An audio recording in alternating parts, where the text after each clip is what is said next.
in June. Let's go over all the MMOs launching or having tests this month in chronological order. Don't forget to like, subscribe, follow me on Twitch, where I'm streaming MMO content daily. Let's begin. Okay, so first up, we have the Genesis test for Ragnarok: The New World. This is a sea-focused playtest that's playable from pretty much any region, running from May 28th all the way through June 21st. This game will be available on Steam, by the way, but the playtest this month is not. Now, being one of the 92 Ragnarok titles, The New World is one of the more anticipated ones, probably second or third to Ragnarok Online 3, which is the most anticipated one. The New World does deliver a more PC quality experience when compared to all of the other Ragnarok titles, though, I must say. The graphics, dungeons, hell, even the movement is higher quality than most of the other Ragnarok titles that are obviously clearly designed with a mobile-first mindset. You can actually double jump in this game, by the way, to get on top of buildings. With that said, though, at a core, it is still pretty mobile, largely due to the auto combat option and the UI UX. Content-wise, expect what you get from just about any other Ragnarok title, more or less. MVPs, cards, all that stuff. There's also a gacha system, by the way, in this one. These pets do aid you in combat, and they do have power.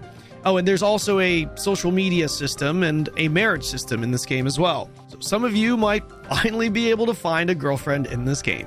Next up, we got Monsters and Memories. Their public playtest is coming up May 29th through June 7th.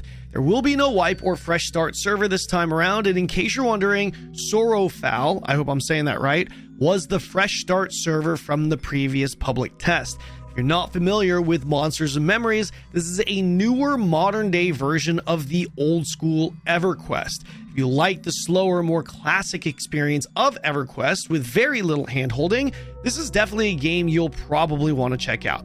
I'd say it's one of, if not the most anticipated EverQuest-like modern old school MMO that we have right now under development. Here's a title I never thought I'd mention in a video: Camelot Unchained. That's right, Camelot Unchained is officially entering early access this June 2nd on Steam. That's right, June 2nd. Seemingly out of nowhere, they announced their Steam early access on their official website, and I think you'll have to pay to play it.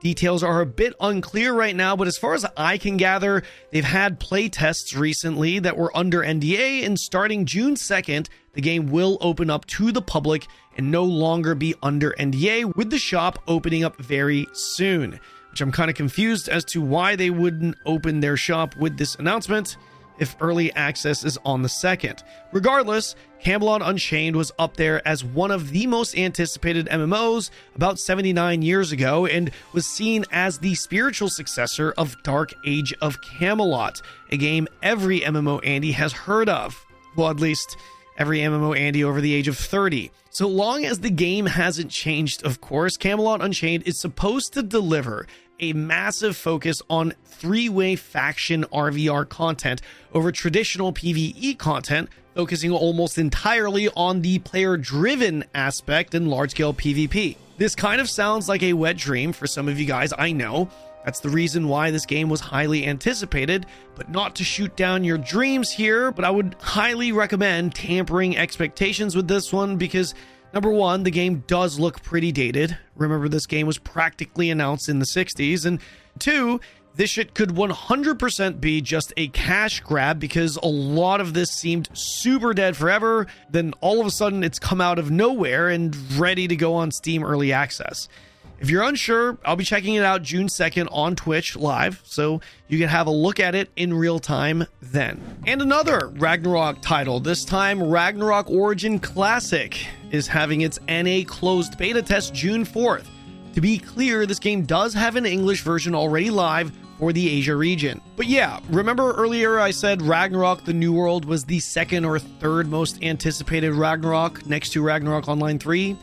Yeah, this is the other popular one. Origin Classic is supposed to be a version of Ragnarok that closely resembles the original, only with newer updated 3D graphics and a much fairer monetization. Supposedly. That's what they claim, at least. I can't personally attest to it yet, but I do have some close friends that play this, and they play this like a lot, These guys are definitely not mobile gamers. According to them, the game's PvP system is actually pretty deep with GVG stuff, but most importantly, they told me the monetization is way better than the others. I'm told outside of cosmetics, the game monetizes a battle pass only. This battle pass is pretty much mandatory, but it can be purchased with in-game money as well, meaning it could be sold for money, but sold at a limited capacity so you can't whale. Aside from this, the game is packaged in the usual mobile PC cross-platform way with a PC client available, plus auto combat for auto farming. If you like Korean MMOs, you probably have eyes on Embers of the Uncrowned this month. June 15th, Ember's playable demo becomes available to the public on Steam. I recently made a video on this that I'll link in the description, but there are a lot of questions surrounding this game right now. Is this a copy-pasted version of Prussia Chronicles, a mobile-focused cross-platform MMO from Nexon that launched a few years ago? Is this a remade version of that game? Is this a completely different game? We don't really know for sure yet, but what we do know is what they've announced on their X, which I won't get into detail here in this video because it'd be too long, and I already covered some of this in the other video, but TLDR, this is an isometric, WASD moving action MMO with no auto combat, supposedly no pay to win, under a dark fantasy theme. The gameplay looks pretty good to me in the trailers, but some of the areas do look a bit sus. I noticed more than usual AI use, and in general, I get mobile vibes from some of it. I'm tampering my expectations with this one, but it would be nice to be pleasantly surprised. RF Online is another classic title a lot of you guys probably remember.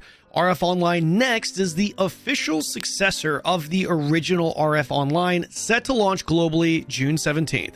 This is a mobile PC cross-platform MMO that leans a lot more mobile, so expect the usual autoplay, auto combat stuff with crazy sexy characters and gacha cosmetics that have stats on them. I know, just the dream, right? Pretty consistent with all modern day KR Unreal Engine 5 mobile first MMOs, to be fair. The main standout feature of RF Online Next is obviously the RF Online roots, but also the once popular Chip Wars content that makes its return along with the three-way faction systems the game originally had. This game has already launched in Korea, and I actually played it, covered it on day one launch. I'll link that video in the description below. Our first KR exclusive launch on the list. Soul Enchant is another mobile first MMO launching June 18th that actually had its launch delayed due to them needing more time to improve the game. I would expect the same mobile first MMO packaging with this one, but there is one distinct feature that differentiates Soul Enchant among other MMOs, mobile MMOs. Soul Enchant allows players to essentially ascend to godhood in the world, making you pretty much a god amongst other players. I haven't seen it myself, but from what it sounds like, it kind of reminds me of becoming the Arc Lord, if you guys remember that game, but with actual god mode powers. So apparently some players will be able to influence server-wide decisions and gain access to powers that GMs usually would have. Kind of crazy sounding, if you ask me. Anyways, I'm sure our grandkids will find it interesting when the game is finally ready for global. June 25th, Corepunk is set to completely wipe its early access servers, being labeled officially as the Great Reset. Corepunk will be resetting its game and delivering major updates and improvements, which includes a 12-man raid designed for players who are looking for actual real endgame PvE content. Corepunk has been in early access for about 2 years now, and the last time I played, I gotta say, it was pretty boring. It was really slow and just felt empty, I guess. I have heard the game has come a long way. I mean, I kind of hope it has. It's been 2 years, but the concept of this game has always seemed pretty cool to me. A top-down game with League of Legends-like gameplay, but a real MMO in a seamless open world. The art style is also pretty cool in my opinion.